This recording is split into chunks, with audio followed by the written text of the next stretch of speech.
Kaya mga kasari, ito po yung part 2 para doon sa una ko pong video na expect the unexpected or yung mga hindi inaasahang pangyayari dito po sa akin sari-sari store, okay?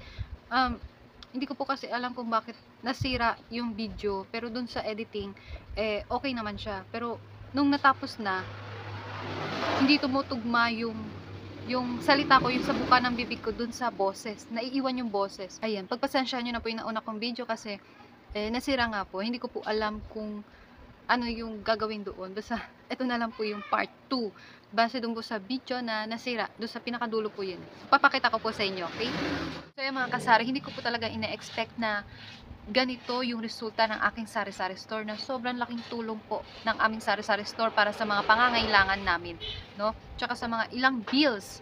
Yeah, talagang dito namin kinukuha sa aming sari-sari store. So, yeah, no? Although yung partner ko is meron naman pong trabaho dahil yung toddler nga po namin is naggagatas pa, so kailangan talagang mayroong suporta. And then yung area nga po namin is probinsya, no?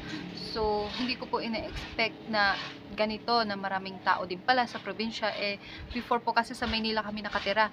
Then ang expectation po namin sa probinsya na kapag sa probinsya po kami nagtayo ng isang sari-sari store, hindi magiging mabenta, no? Kapag kasi inisip natin na probinsya, konti lang yung tao, puro palayan yung nasa paligid, no? Konti lang yung mga kabahayan, konti lang yung magiging customer natin, no?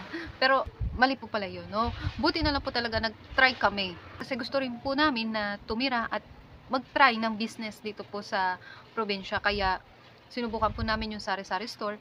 So buti na lang po talaga at sinubukan namin. Kasi kung hindi, mamimiss po namin yung ganitong opportunity, no? Yung magandang kalalabasan ng aming pong sari-sari store. So, ganun po, no? Huwag po tayong matakot na sumubok. Kasi hindi po natin malalaman yung magiging magandang resulta kung hindi po natin susubukan, 'di ba? At kung mag-failed man tayo, no?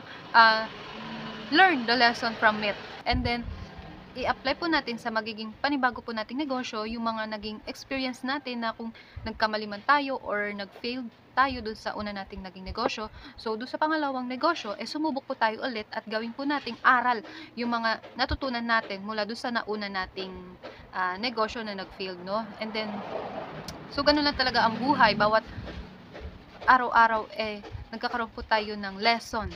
No? Nagkakaroon po tayo ng aral at gagamitin po natin to sa mga pang-araw-araw na gawain natin, no? And then, in the future, gagamitin rin natin to sa mga panibago nating kakaharapin na negosyo, okay?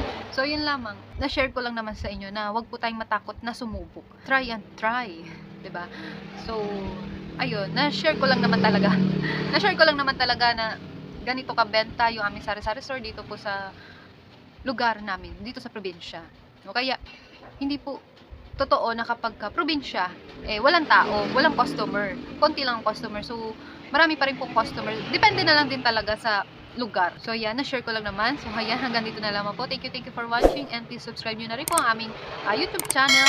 And please click na rin ang notification bell para po sa iba pa pong video. Thank you for watching. Bye-bye. Happy selling. God bless. So, mga kasari, thank you so much po sa pag-unawa para po dun sa sirang video na yung boses po kasi naiiwan. So yan, maraming salamat at pinanood nyo pa rin po itong video na ito. So thank you for watching. See you on my next video. Bye bye. Happy selling.